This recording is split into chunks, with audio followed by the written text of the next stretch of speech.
여러분, 그 주보가 이미 인쇄된 다음에 제 마음에 좀 변동이 있었습니다. 그 주보에는 이제 다시 출애굽기 강의를 하는 본문으로 되어 있는데, 사실은 주보 인쇄하면서도 고민을 했던 건데 2주 동안, 1, 2주 동안에 같은 질문이 들어와서 그거에 대해서 항상 좀 마음을 쓰고 있었던 게 있었습니다. 어떤 질문이었냐면, 목사님, 그 말라기 선지자 이후에 예수님이 다시 오시기까지 그 중간기의 역사가 어떻게 됩니까? 그거와 더불어서 왜 중간기엔 하나님은 그렇게 침묵을 하셨습니까? 선지자를 보내지 않고 말씀을 없이 침묵하셨습니까? 도대체 그러할 때는 무슨 일이 있었고, 또 그렇게 하나님이 침묵하시는 것과 같을 때 우리가 알아야 될 바는 무엇입니까? 라는 질문 때문에 그렇습니다. 그게 그래서 제가 한번 방학 때 중간기 역사 특강 한번 하려고 합니다. 또 여러분 아시는 분은 아시겠지만 제가 그래도 전공이 마지막 논문이 역사 신학 아닙니까? 그래서 기대하시는 거 이 지금 여러분 조금 아까 찰나의 순간이었지만 이렇게 기대가 없을 수가 없어요. 그래서 한번 할 건데, 그런데 그 침묵, 하나님이 선지자를 중단하신 가운데 사람들의 심정이 어땠겠는가를 생각하다가 제가 하나님이 말씀을 멈추겠다라고 선언하신 한 장면을 오늘 소개해 드리려고 합니다. 그리고 그러면서 또 오늘 장면에서 제가 또 하나 마음에 걸렸던 건 뭐냐면, 유난히 최근 한 1, 2주 동안에 이 말씀을 오용하는 현장을 너무 많이 본 겁니다. 그러니까 저는 하나님께 갑절이나 구하는 풍성함에 대해서 늘 찬송합니다. 그런데 마치 하나님이 내 조수로 나 일할 테니까 힘이나 내나처럼 그렇게 오용되는 현장들을 많이 보다 보니 이게 하나님의 이름은 부르고 있지만 하나님이 오히려 낮춰지는가 아닌가라는 그 불편함 때문에 이 말씀에 대해서 한번 해야겠다 이렇게 생각이 들었습니다. 사실은 제가 기억하시는 분은 기억하시겠지만 이 말씀은 제가 분립 나오기 전에 그리고 분립하자마자 이 부분에 대해서 설교로서 설명드린 적이 있기에 반복이긴 합니다. 근데 이러한 계기 그리고 또 이제 새로 오신 분들이 많기 때문에 그 맥락을 모르시는 분들과 다시 나눔, 거기에 플러스 알파 오늘 이것에 대한 질문을 해드리기 위해서 이 말씀을 나누게 되었습니다. 그리고 가장 큰 계기는 다음 주에 1주년 감사 예배를 드리는 데 있어서 교회가 앞으로 역사가 누적되면서 무엇을 봐야 되는지를 좀 봐야 되겠기에 여러분과 이 말씀을 나누게 됩니다. 자, 엘리야가 승천합니다. 영광된 장면이죠. 성경에서는 죽음을 맛보지 않고 승천한 사람이 예수님 빼고 2명이 있는데 에녹과 엘리야, 그 중에 엘리야 승천 장면이 나오는 게 열왕기하 2장입니다. 그러니까 얼마나 영광된 장면입니까?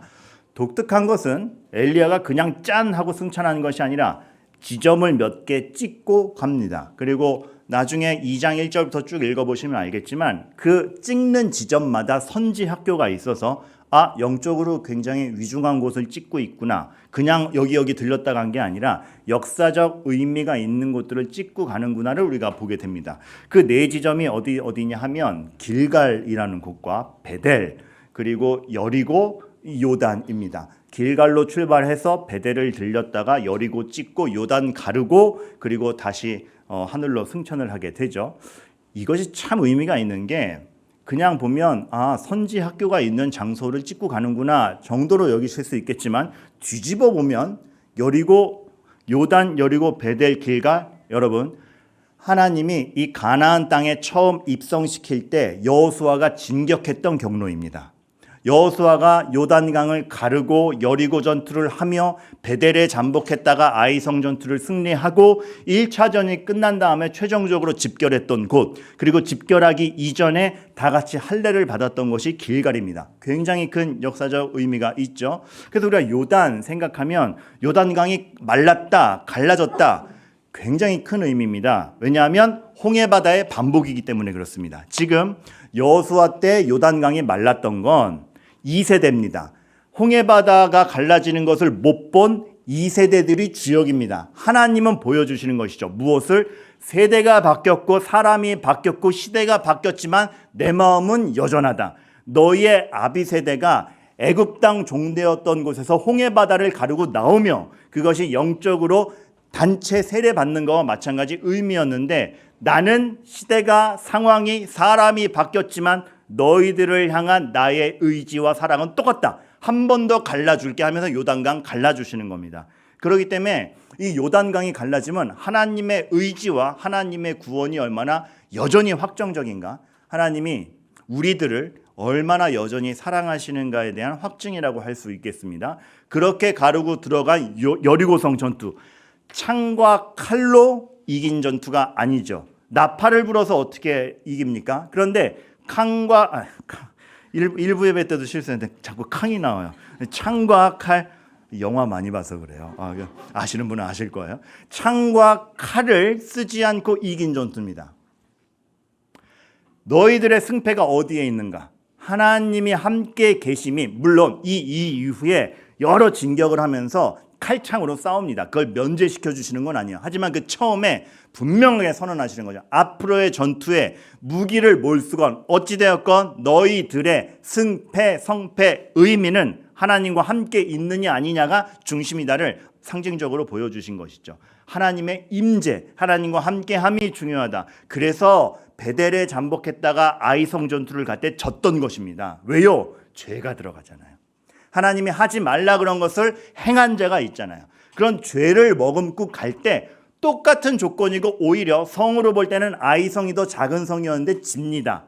하나님과 함께 있음이, 너희들의 정체성은 죄가 없어야 하며 하나님과 함께 있음이 너희들의 정체성이다를 아주 중요하게 보여주신 것이죠. 그러기에 길갈에서 할례를 받게 하며 1차전이 종료되고 그곳으로 모여서 너희들의 정체성이 무엇인가를 보자. 그러니까 길갈에 모였을 때는 야, 우리 1차전 이렇게 승리해서 축하 파티가 아니고 우리 여기서 할례 받았잖아. 야, 무슨 전쟁을 앞두고 할례를 하냐? 몸도 불편하게. 우리의 정체성은 하나님의 백성이고 하나님의 속죄값을 머금고 살아가는 인생임을 알자. 이것이 보여졌던 것이죠. 오늘 엘리야가 하늘로 다시 가는데 이거를 뒤집어 찍는 겁니다. 그 당시는 아합과 이세벨이 지배하는 우상을 숭배하는 정도가 아니라 하나님의 전을 치워버리고 우상이 중심이 된 선지자가 죽어나가는 시대였습니다. 아주 타락한 시대였죠. 누구나 할 것 없이 극도의 타락을 겪던 시대입니다. 그러한 시대에 하나님이 엘리야와 찝으며 말씀하시는 겁니다. 너희들의 정체성이 뭐였어? 나로 말미암아 속죄하며 죄로부터 멀어지는 게 너희들의 정체성 아니었어? 죄로 인하여 실패했던 그거 잊었어? 하나님의 임재, 나와 함께함이 중요한 게 너희들의 인생 아니었어? 너희들을 위하여서 홍해바다를 다시 한번 반벽해줬던 나를 잊었어? 어찌 그럴 수 있어, 그럴 수 있어, 그럴 수 있어라는 하나님의 통탄과 그 앞에서 역사를 되뇌이며 우리가 이러면 안 되는데, 우리면 안 되는데를 보여주시려는 하나님의 작업이었던 것을 우리가 알게 되는 것이죠. 엘리야의 승천은 그렇기 때문에 영광된 장면이기 이전에, 물론 죽지 않고 승천하는 하늘나라가 있다라에 대한 부활 소망에 대한 확신이기도 했지만 그 전에 이것들을 찝으면서 그 타락한 시대에 하나님이 보여주시는 것입니다. 너희가 이러할 때에 하나님의 말씀을 전하는 자를 거두어가 버리겠다. 암흑이 도래하는 겁니다. 하나님의 말씀으로 살아가는 자들이 하나님의 말씀을 소홀히 여기자, 하나님과 함께하는 것이 나라의 정체성인 이들이 하나님을 버리자 하나님께서는 자신의 말씀을 선언하는 사람을 거두어 가신다. 엘리야의 승천입니다. 이게 애굽에서 일어났던 하나님을 반항했던 그들에게 내려졌던 암흑재앙이랑 뭐가 다릅니까? 그 처참함을 알기 때문에 엘리사는 엘리야의 승천을 보면서 우와 영광된 장면이다라고 하지 않고 자기 옷을 찢은 겁니다. 이거 진짜 끝장났다. 하나님과 함께 있어야 되는 우리가 하나님의 말씀이 거두어지면 도대체 뭐가 남는단 말인가? 옷을 찢습니다. 이스라엘은 막강한 이세벨과 아합의 그 굴력과 여러 가지 다채로운 문화의 향연과 자기들이 외국과 어느 정도 싸울 수 있는 군사체비가 되었다라는 영광으로 가겠다라는 착각 중에 있었고, 엘리야가 영광된 모습으로 승천하니까 자칫 착각할 수 있었습니다. 뭐 잘 되고 있나 보구나. 하지만 엘리사는 알았죠. 하나님의 말씀이 거두어졌고 진짜 하나님과 떨어진 건 우리에게 위기다. 옷을 잡아 둘로 찢는 것이죠. 여러분, 무엇이 진짜 위기인 줄 아는 이 통탄 우리에게 있어야 됩니다.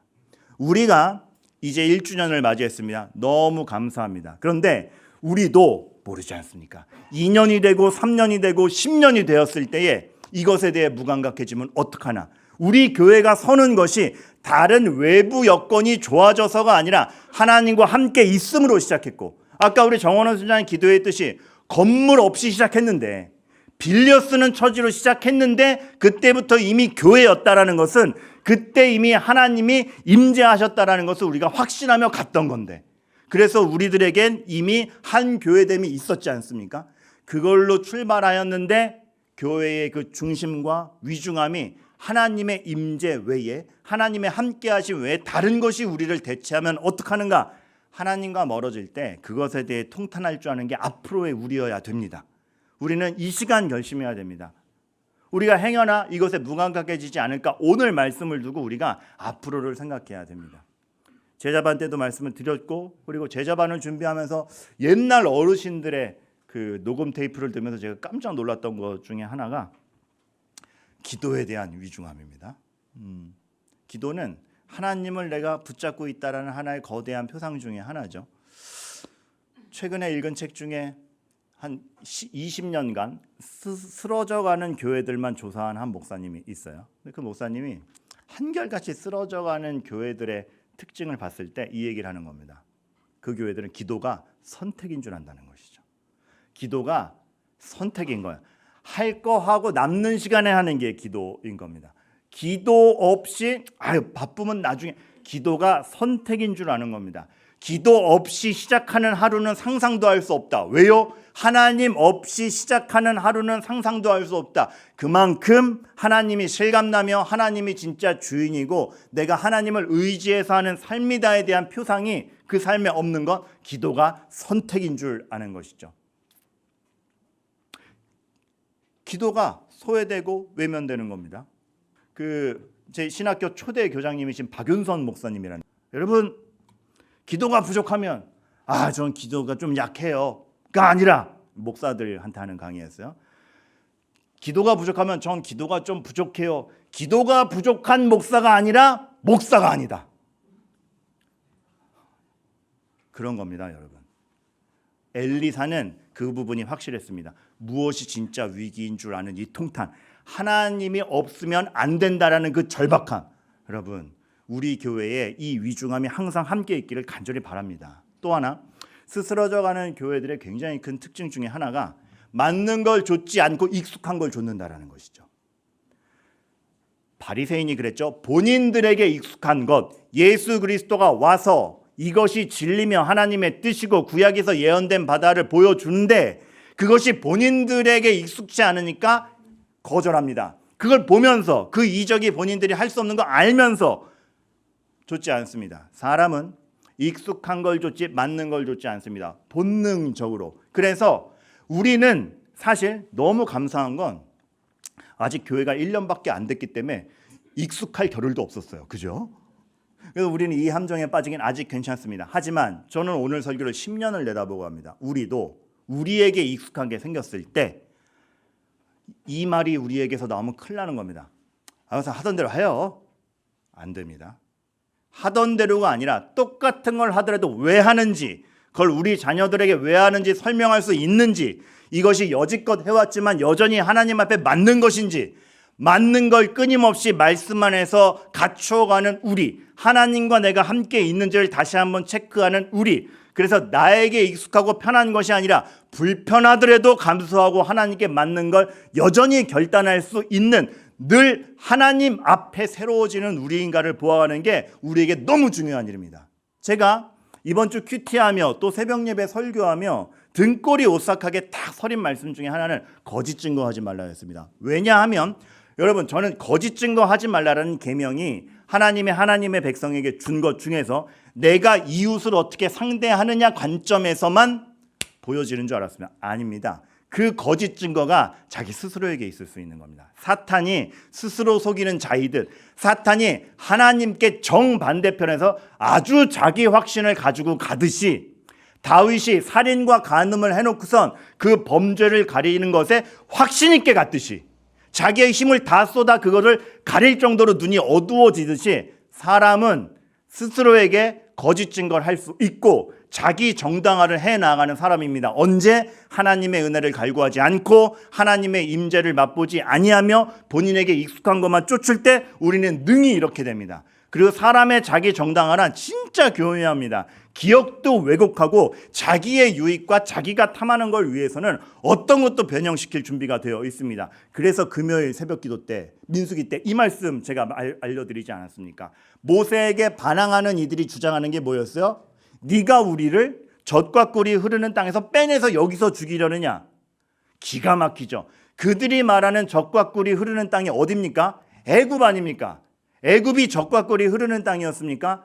아들을 낳으면 죽여버려야 되는 왕의 불안감 때문에 자기의 자녀도 죽여야 했던, 숨어서 키워야 했던, 채찍 맞으며 온갖 수모를 당했던 애굽이 어떻게 젖과 꿀이 흐르는 땅이 됩니까? 그런데 모세에게 반항하는 이들에게 그게 젖과 꿀이 흐르는 땅이죠. 왜요? 자기 만족이 없거든. 자기 위치가 없거든. 내가 원하는 대로 안 되니까 왜곡해서라도 지금 가는 길보다, 하나님이 제시하는 길보다 내가 추구하는 게 낫다라는 결론까지 가는 겁니다. 조금 전 얘기했듯이 다윗이 자기의 형편을 그렇게 지독한 죄 가운데 있으면서도 사울의 옷자락을 자르면서 울던 다윗이 사람을 죽여놓고 떳떳한, 여러분, 하나님께 떨어져 있다라는 건 이렇게 무시무시한 겁니다. 저는 그들의 항변이 참 안타까워요. 모세도 안타까워서 얘기해줘. 아니 너희들 왜 이런 불만을 터뜨리느냐? 하나님이 너와 내 모든 형제 레위 자손에게 함께 가까이 오게 하셨는데, 아니 내가 제사장이라고 왜 너만 높은 자리 차지하냐고 얘기하면 어떡하냐? 그 모든 왜곡들, 하나님이 무엇을 해가시는가를 보지 않고 내가 뭘 하지, 내가 무슨 자리를 차지하는지에 대해만 꽂힌 사람들의 그 왜곡, 자기 자신을 속이는 그 왜곡, 교회가 무엇인지를 보지 못하고 자기 입장만 가는 그것. 모세가 얘기해줘. 지금 중요한 게 누가 성전 그릇 닦느냐 제사장이냐가 중요하냐? 다 함께 가까이 오게 하셨고, 하나님이 우리의 향한 목적은 하나님이 우리와 함께 하심이고, 하나님이 우리와 함께 하신다면 어떤 형편 어떤 자리에서든 거기서 하나님이 무엇을 이루어 가시느냐를 볼 수 있는 것이건만 왜 그것에 창념하느냐. 그래서 저는 여기서 모세의 항변이 느껴져요. 왜 직분 가지고 따지냐? 직분이 왜 만들어졌는데, 누구는 높고 낮다 따지기 위해 만든 것이냐? 지금 개념, 장로 개념이랑은 다르지만 구약시대 때 장로와 십부장, 백부장이 왜 만들어졌습니까? 누구 소외돼서 도와야 될 사람 없나 살피라라고 세웠잖아요. 억울한 사람 없도록 하나님의 말씀대로 재판하라고 판사로 보낸 거잖아요. 하나님의 뜻이 구석구석까지 미치고 소외된 사람 없고 하나님 앞에 상처받는 사람 없이 다 하나님의 사랑을 먹을 수 있도록 하라라면서 돕는 장로와 십부장, 백부장들을 세웠기에 그들은 자리를 차지하는 게 아니라 섬기러 갔던 거죠. 섬기러. 더 어렵도록. 그 섬김의 우열이 어디 있습니까? 웃기지 않습니까? 섬기러 가는데 우열이 어디 있습니까?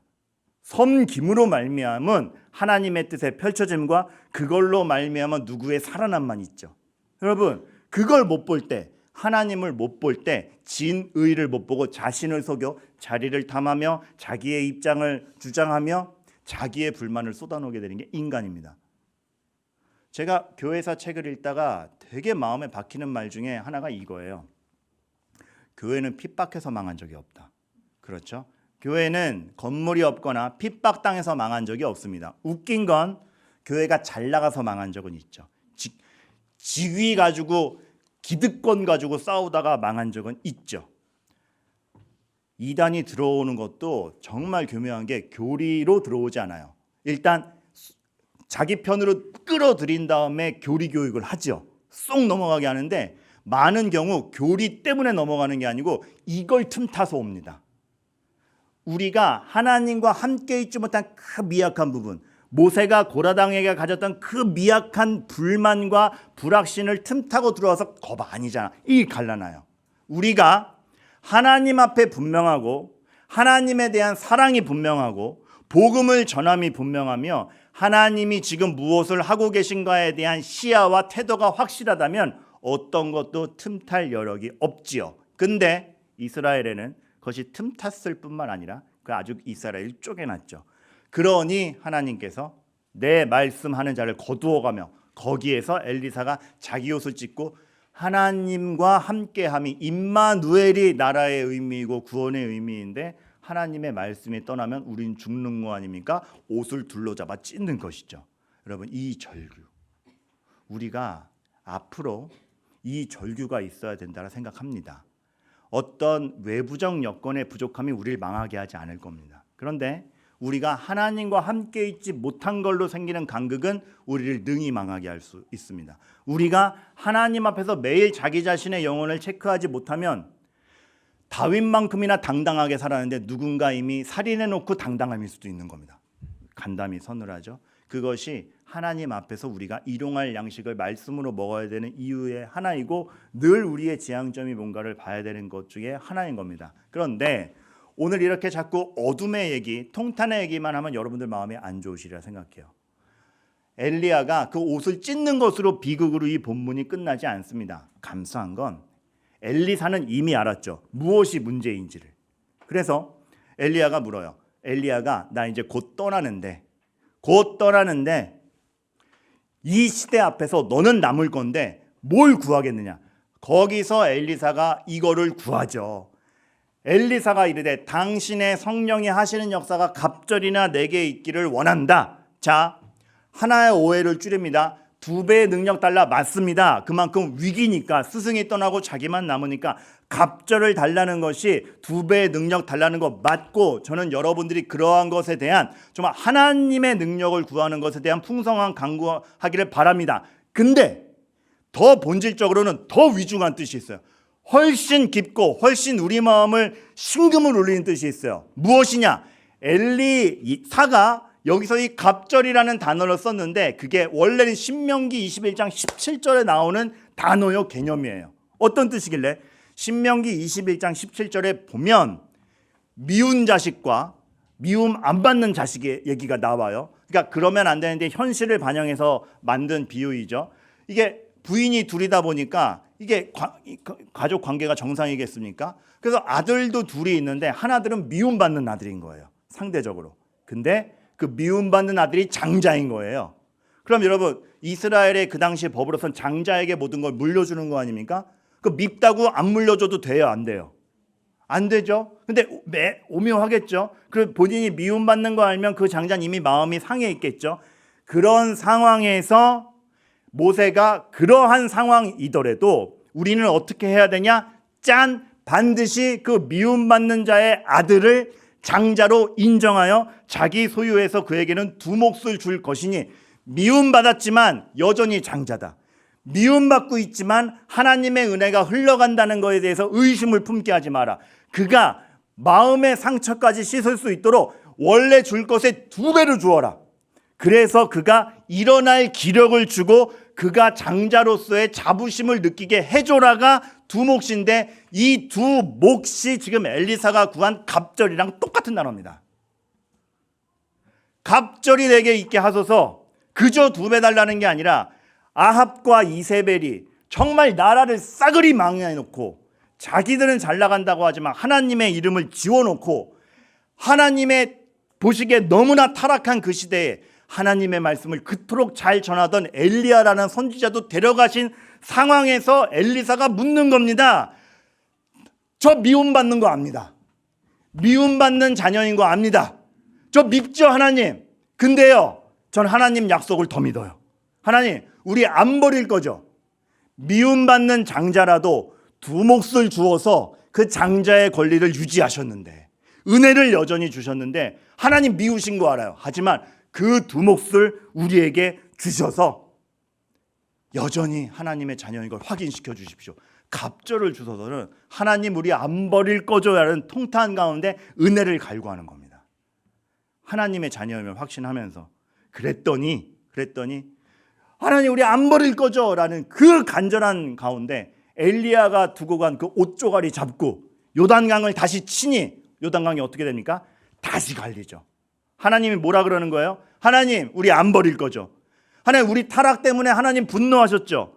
그래서 하나님의 말씀을 전하는 선지자도 데려가셨죠. 하지만 미운 자녀라도 그 직위를 하나님의 은혜 가운데 위로하시고 다시 세우신 아버지 하나님의 은혜가 저에게 있는 줄 압니다. 저는 그 두 몫을 바랍니다. 하나님 우리 안 버릴 거죠? 요단강 다시 가르면서 말씀하시는 겁니다. 당연하지. 너희들 안 버리지. 이것이 하나님이 교회를 향한 마음입니다. 침묵과 같은 현실이 오는 것 같을 때 하나님이 일 안 하시는 것이 아니라 우리가 볼 걸 보게 되기를 바라십니다. 진정한 것에 통탄하는지, 정말 하나님의 필요성을 아는지, 우리 힘으로 안 되고 하나님의 힘으로 되어가는 걸 아는지. 굉장히 작고 얇은 책이 있어요. 제가 이 책이 너무 얇아. 여러분 머릿속 너무 얇죠? 속내도 가려져요. 마술쇼 쫙. 그래서 이 책이 잘못 꽂아두면 못 찾아요. 그래가지고 제가 안 잊어버리려고 항상 제 책상 위에 두는 책입니다. 왜 그러냐면 얇은 책인데 너무 귀해요. 그 로이드 존스 목사님이 예수 그리스도라는 주제로만 설교를 한 건데 여기에 그게 나옵니다. 하나님이 이스라엘을 기다리셨고 바로도 기다리셨고 할 수 있는 거 다 해보게 하셨다. 근데 그들 중에 답이 있었느냐? 없었다라는 거죠. 율법을 줘놓고 지키게 해봤는데 지켰느냐? 못 지켰다라는 거죠. 하나님이 계몽주의를 허락하셨고, 계몽주의가 나쁘다는 거 아닙니다. 사람들이 아주 발전할 기회를 주셨습니다. 허락하셨죠. 과학이 비약적으로 발전했죠. 너무나 좋은 시대가 열렸죠. 근데 그래서 사람들이 선해졌는가? 전쟁이 없어졌는가? 먹을 게 많아서 굶든 사람이 안 생겼는가? 아니라는 거죠. 사람이 사람을 책임질 수 있는가? 그 상황에서 뭘 봐야 되는가? 주님이 우리와 함께 계셔야 된다. 그겁니다. 이 짧은 책에서 그 강렬함이, 그러기 때문에 그 강렬함이 답인 줄 알기 때문에 엘리사는 외치는 거죠. 갑절을 주소서. 미움 만든 자식으로 끝나면 안 됩니다. 내가 다 가져도 주님 없으면 아무것도 아닙니다. 갑절을 주소서. 하나님 우리 안 버릴 거죠? 당연하지. 요단강을 다시 갈라주시는 그 아버지 하나님 앞에 이 시대에 우리는 뭘 해야겠냔 말입니까? 그 하나님에 대한 선명함 우리들에게 있어야 됩니다. 수요 예배 때 이 말씀 드렸는데 중요해서 다시 말씀드립니다. 이 시대가 하나님을 너무 부가적으로 보이게 하는 시대예요. 수요일 날 제가 읽은 그 소설 얘기 드렸죠. 적군이 아군을 포섭하는데 이 주인공이 적군의 꼬심에 넘어가지 않아요. 그랬더니 작전 회의가 열려요. 얘 어떻게 우리한테 넘어오게 하죠? 그랬더니 이 적군의 수장이 이렇게 얘기해요. 우리를 좋아하게 만들지 않아도 돼. 뭐라고요? 고향을 그리워하지 않게만 하면 돼. 사탄이 우리에게 요즘 쓰는 전략인 것 같습니다. 핍박 안 해. 악인으로 만들지 마. 근데 하나님도 좋아하게 만들지 마. 하나님이 그냥 그렇게 만들면 충분해. 이겁니다. 얼마나 교묘하게 우리들에게 들어오고 있습니까? 그렇게 사소해진 하나님 앞에 인간의 자존감은 최고인 시대입니다. 스스로가 스스로를 책임질 수 있을 것 같습니다. 책임질 수 있을 것 같으니 그토록 자기가 원하는 것은 얻어내고 마는 그 시대가 되었습니다. 승패와 성공이 본인의 자존감을 채우고 본인이 어떻게 보이는가로 스스로 치장하고 있는 것 아닌가? 이것은 한 삶을 책임지는 사람으로서 성실히 살아서 그날에 먹고 살 것, 그날의 자녀 양육을 하며 본인의 성실로 본인의 소득을 얻는 것과는 다른 문제입니다. 하나님 없이도 살 수 있다라는 그 오만감. 그래서 자기 집중력 최고입니다. 근데 자기 집중력이 최고다 보니 자기 비극, 자기 오만도 최고입니다. 하나님 없이 모든 것을 보기 때문에 불평도, 어려움에 대한 토로도 다 자기께 제일 힘든 것 같고 자기 상황이 안 좋은 것 같고 그래서 상황을 바꿔놓으면 뭔가 달라질 것 같고 하나님 없이 하는 그 고민들, 불평들.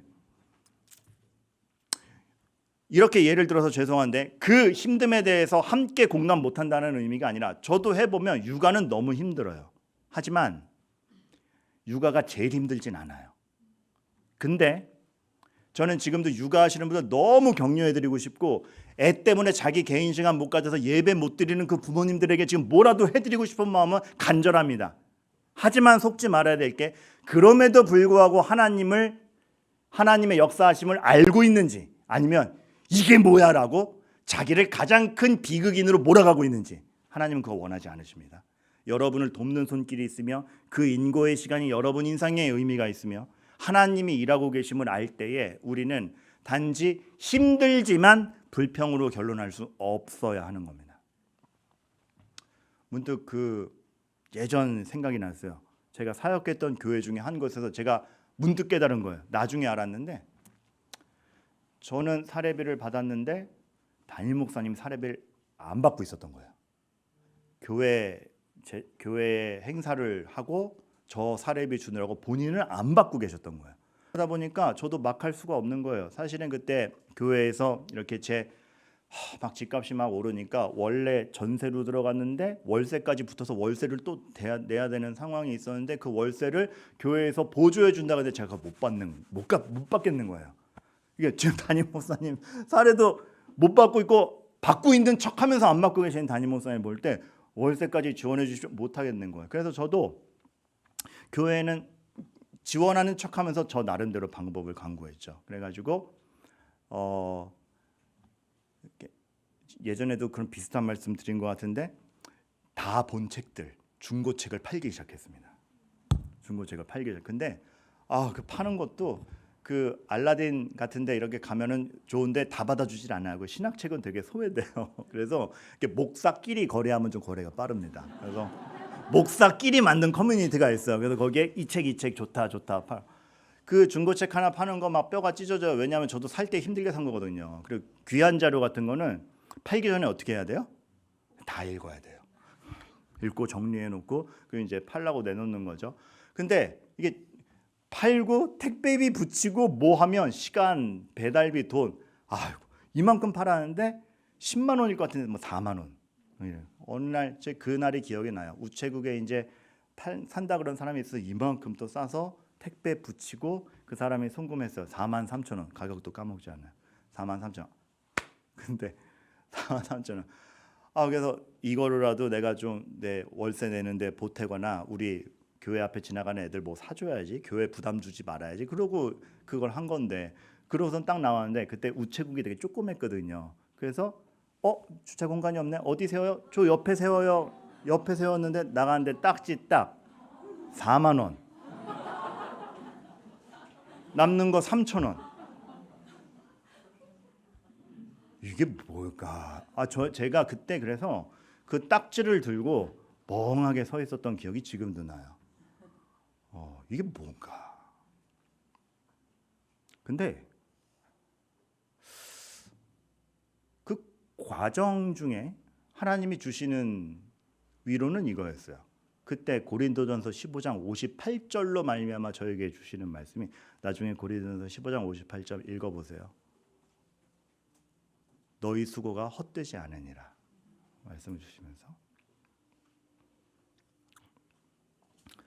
그날 이제 하루를 마무리하면서 기도하는데 그 3천 원 주셨죠. 이게 뭔가 하고 기도를 하는데 하나님이 저에게 나지막히 이제 위로해 주시는 말씀은 이거 같았어요. 애썼다. 그래도 교회 생각해서 그렇게 행동해줘서 고맙다. 그렇게 너의 방향성이 틀리지 않으면 네 인생이 이 초라함으로 마감되지 않는다.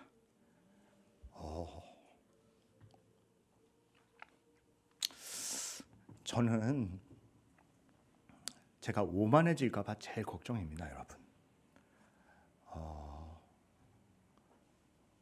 개척 1년차, 2년차 더 안정감이 있겠죠? 안정에 취할까 봐 걱정입니다. 안정에 취해서 하나님과 3천 원 들고 체감했던 하나님을 체감하지 못할까 봐 걱정입니다. 우리 기도하십시다. 정말로 우리가 하나님의 임재에서 떨어지면 끝장난다라는 엘리사가 옷을 찢음과 같이 저는 1주년이 너무 감사하고 정말 믿을 거 없는 상황에서 합류해 주시고 한 교회의 교인이 되어진 여러분들이 교회를 이루어가심에 너무 감사합니다. 그러면서 앞으로 교회의 역사가 반복될 동안에 우리 하나님과 찢어지지 않도록 전력을 다하는 교회가 되기를 바랍니다. 우리 교회의 정체성이 오로지 거기에 있기를 정말 여러분들에게 간절히 바랍니다. 진짜로 우리 교회의 능력은 하나님과의 관계에서 옵니다. 그리고 하나님 여러분 향해서 여러분이 옷을 찢으며 이게 뭡니까라고 할 수 있을 현실에 요단강 갈라주십니다. 나 너희 버리지 않아. 나 너희와 함께 있어. 오늘의 이 현실에 이 얄팍한 현실이 니네 인생의 결론이 아니야. 하나님께서 이끌고 가실 것을 기대하면서 우리 같이 웁시다. 그러면 모든 것이 회복되는 날에 같이 웃을 수 있는 날이 올 것입니다. 여러분 일단 같이 웁시다. 다 어려울 겁니다. 다 고민이 있을 겁니다. 불평으로 결론하지 않도록 다 같이 울고 기도하고 하나님께로부터 떨어지지 않도록만 우리가 모든 마음을 쏟읍시다.